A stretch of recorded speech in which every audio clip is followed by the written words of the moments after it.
Before we begin, ask yourself this. What does it really mean to be forgotten? Not just by history books, but by time itself. No records, no visitors, no electricity, no names on paper. Just generations of people surviving in silence, tucked away in America's oldest mountains. If stories like these stir your curiosity, hit that subscribe button because we're about to descend into the mists of Appalachia, where families lived hidden, isolated, and untouched by the outside world. The Appalachian Mountains stretch like a rugged spine down the eastern United States, carved by ancient tectonics and time. But within their folds lies something even older, stories whispered through wind, passed down not by ink, but by memory. There are places in Appalachia where the trees grow thick, the roads disappear into dirt, and the names of the people who live there were never known beyond the ridge. These were the forgotten hill people, born of isolation, survival, and unspoken traditions. In the late 1700s and early 1800s, families seeking land and freedom fled westward. Some made it as far as Kentucky, Tennessee, and West Virginia, and then they stopped. Not because they found peace, but because they found nowhere else to go. These early settlers, often Scotch-Irish, English, or German, built cabins deep in the hollers and never left. Roads didn't reach them, schools didn't find them, and eventually, neither did census takers. They became a tribe unto themselves, not by bloodlines alone, but by shared isolation. Generation after generation, they lived without doctors, without formal schooling, often without even knowing the nation had gone to war. Children were born and raised barefoot, foraging, hunting, and learning only what their kin could teach them. Names repeated through generations, often the same few passed down endlessly. And as outsiders avoided these hill folk, marriage came mostly within the same few families. Isolation bred inbreeding, though not by malice or choice, but simply from the lack of anyone else. Local legends speak of entire communities that could neither read nor write, not because they were unintelligent, but because they had never seen a book. Some couldn't tell you what year it was. Others spoke in a dialect so twisted by time that even neighboring mountain folk found it hard to understand. Then there were the physical effects. Some families bore the unmistakable signs of generational inbreeding: sunken eyes, underdeveloped jaws, crossed eyes, or neurological conditions mistaken for insanity. But to each other, they were just normal folks, hunting, gathering wood, raising animals, and surviving the same way their great-great-grandparents had. Government aid rarely reached these regions. Electricity didn't come until the mid-1900s, and even then, many homes never connected. When social workers or doctors finally ventured into these valleys, they were often met with fear, silence, or shotgun barrels. To the hill people, these strangers were dangerous, not helpers, but threats. There's a story from the early 1900s of a state-sponsored missionary who came across a family in the remote Virginia hills. The family, consisting of 10 children and two elderly parents, had never seen a paved road. The father reportedly asked the visitor if he was from the government, and when told yes, the man simply shut the door. He knew what that meant. They had been found. Some communities did come into the light. The Blue Fugates of Kentucky, for instance, were a family whose blood ran blue, literally, due to a rare genetic condition compounded by generations of intermarriage. They became a curiosity, the subject of medical study. But others, most, remained in the shadows. What makes these people's stories so haunting is not the inbreeding alone, or the poverty, or even the strangeness of their lifestyle. It's the fact that no one ever really asked why.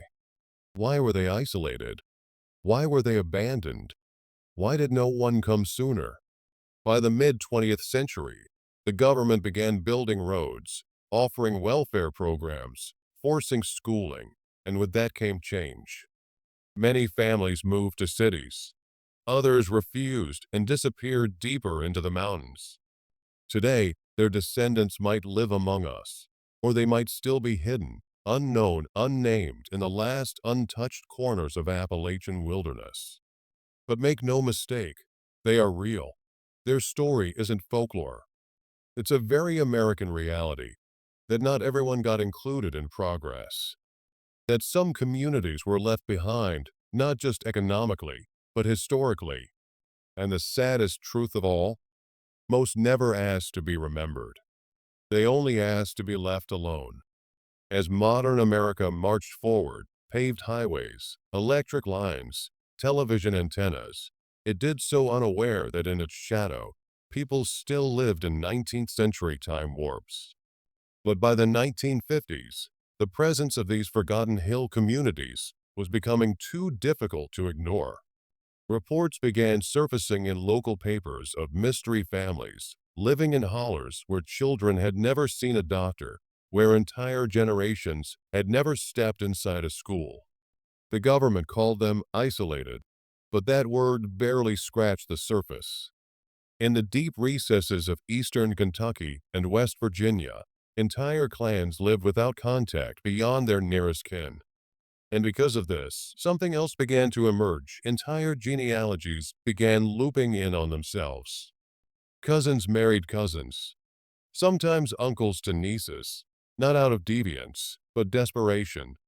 When you live 5 hours by foot from the nearest general store and winters are harsh, your options are few. One of the most famous cases that came to light was a family in the hills of Breathitt County, Kentucky. Locals whispered about them for years. Their children, it was said, had unusual features: pale skin with a bluish tint, slurred or jumbled speech, and behavior that some described as unnatural. When scientists finally took notice, they discovered something stunning. The family carried methemoglobinemia, a genetic condition turning their blood a chocolate brown and their skin bluish purple. Caused by the lack of fresh genetic mixing, it had gone unnoticed and untreated for generations. Doctors were fascinated, the public disturbed, but to the family, this was life. It wasn't strange. It was simply the way things were. Elsewhere in the hills, stories were even darker. There were whispered accounts of creatures spotted in the woods, men with blank expressions and limp limbs, mothers who screamed into the night for children long dead, homes boarded from the inside, with scratch marks on the doors and crosses etched into the wood. To outsiders, these were the markings of madness. But to anthropologists who later studied these areas, they were often the byproducts of generations of isolation, poverty, trauma, and superstition. One researcher in the 1970s told of finding a cabin with no front steps, just a long, muddy slope. Inside, a grandmother sat rocking in total darkness. She hadn't spoken in years. Her family believed she was possessed. In reality, she Subscribe had to my likely channel. suffered a stroke, untreated and misunderstood. They fed her by hand, lit no lights, and never brought strangers near. To them, she was not ill, just touched by the mountain. There were also secret graves, often shallow and unmarked, where babies who were stillborn or malformed were buried without ceremony. In some traditions, especially among the most isolated, there was a quiet belief that deformed children were curses, signs of sins past. Others, more hopeful, thought them angels and said they were never meant to live in the first place. But these beliefs were not driven by cruelty. They were born from fear, from generations of lacking knowledge, access, and support. To the forgotten hill people, life was survival. Death was common, and strangeness was just part of the hills. As Appalachia began to open, slowly and painfully, to the outside world, these families found themselves caught in a culture war. Some were mocked in tabloids. Others became subjects of documentaries, often sensationalized to the point of cruelty. One famous article from the 1980s described a mountain tribe with no knowledge of television or toilets. The piece made national news. But the family was real. and their dignity stripped. Children from these communities who were placed in schools were often bullied. Labeled inbreds or hillbillies, they were shamed for things far beyond their control: speech patterns, ragged clothes, and the simple fact that their families had lived in the woods for generations. What society failed to see was that many of these children were bright, resilient, emotionally intelligent, and that their so-called strangeness was a reflection of a system that had abandoned them. And yes, there were deformities, speech impediments, behavioral quirks, conditions now classified as neurological or developmental disorders, but back then dismissed as signs of degeneracy. These were not the result of evil or malice. They were the result of centuries of systemic neglect, of families living without medicine, prenatal care, clean water, or nutrition. Some of the stories will break your heart. One boy, age 12, was found living in a wooden shack with his grandmother. He had never spoken a word in his life. She believed he was mute because he was born wrong. In truth, he was deaf from an untreated infection. A hearing aid changed his world, but it took 12 years of silence before anyone ever asked what was really wrong. Another girl, age 14, was rescued from a home where she had been tied to a bed for her own protection. The family claimed she wandered into the woods and couldn't find her way back. They thought she was cursed.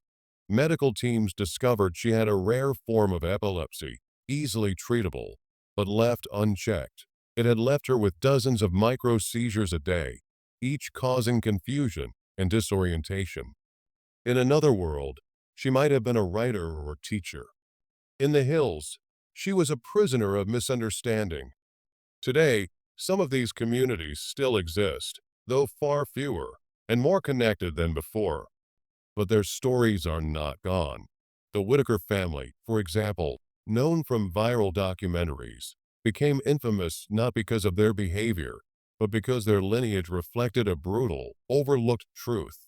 America let entire generations of people fall through the cracks, not because they wanted to be forgotten, but because no one came looking. What does it say about a country when children are born into a forgotten nation within its own borders?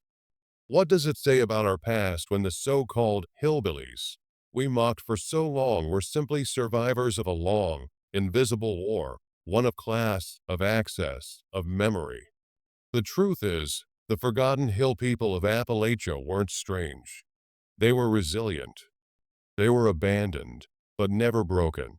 And now, finally, their story is being told.